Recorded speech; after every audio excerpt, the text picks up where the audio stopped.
नमस्कार दोस्तों, आप देख रहे हैं अविनाश की वॉइस में गौतम बुद्ध की मोटिवेशनल स्टोरी। दोस्तों, गौतम बुद्ध कहते हैं, ईश्वर जो करते हैं वह हमारे अच्छे के लिए ही करते हैं। आज की कहानी का शीर्षक है, ईश्वर जो करता है अच्छा ही करता है।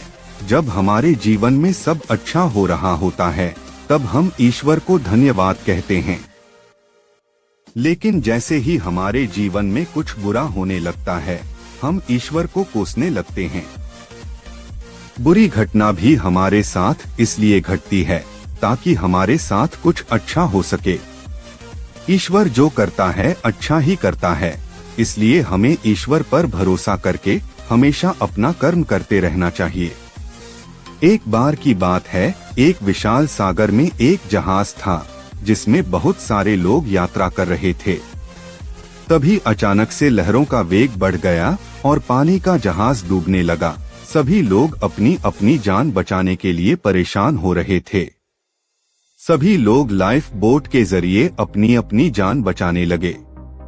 लाइफ बोट लोगों से भर जाने की वजह से एक व्यक्ति को जगह नहीं मिली। जहाज डूब रहा था लेकिन उनका सामान पानी में तैरने लगा, जिसकी मदद से वह व्यक्ति जैसे तैसे सागर के किनारे पर पहुंच गया। उसने मन ही मन ईश्वर का धन्यवाद किया कि उन्होंने उसकी जान बचा ली। कुछ देर बाद वह बेहोश हो गया था।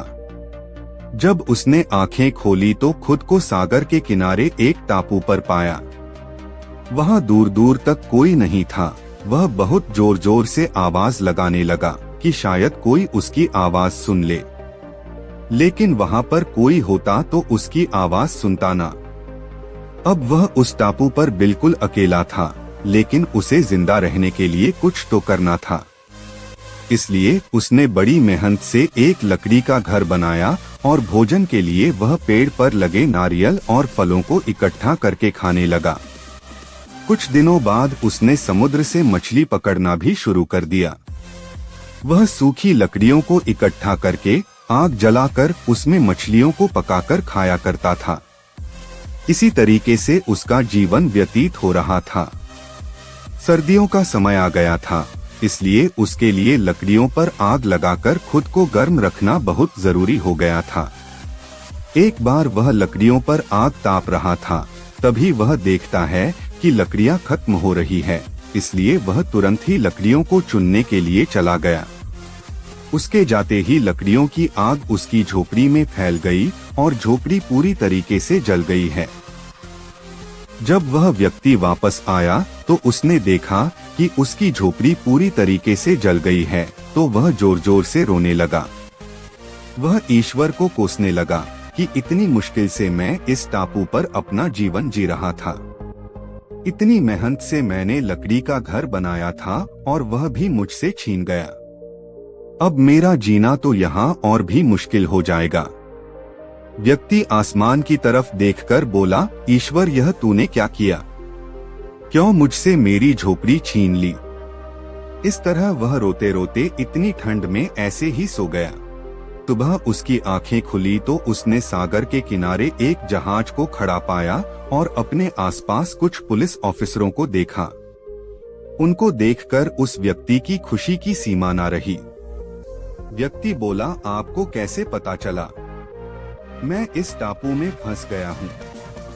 पुलिस ऑफिसर बोला, आपने ही तो फायर सिग्नल देकर हमें यहाँ बुलाया है। यह सुनते ही वह व्यक्ति सोचने लगा, मैंने तो कोई फायर सिग्नल नहीं भेजा, फिर यह यहाँ पर कैसे आए? उसने अपनी जली हुई झोपड़ी की तरफ देखा तो वह समझ गया, इन लोगों ने मेरी झोपड़ी जलने की घटना को फायर सिग्नल समझ लिया और यह मेरी मदद करने यहाँ चले आए। व्यक्ति को चुप देखकर पुलिस ऑफिसर बोला, आप किस सोच में पड़ गए हो? अब हम आ गए हैं आपको सुरक्षित यहाँ से ले जाने। व्यक्ति बोला, आपका बहुत बहुत धन्यवाद। व्यक्ति सोचने लगा, मैं तो ईश्वर को कोस रहा था कि उसने मेरी झोपड़ी क्यों जलाई, लेकिन मुझे क्या पता था कि इसी घटना के कारण मैं इस टापू से बाहर जा पाऊंगा।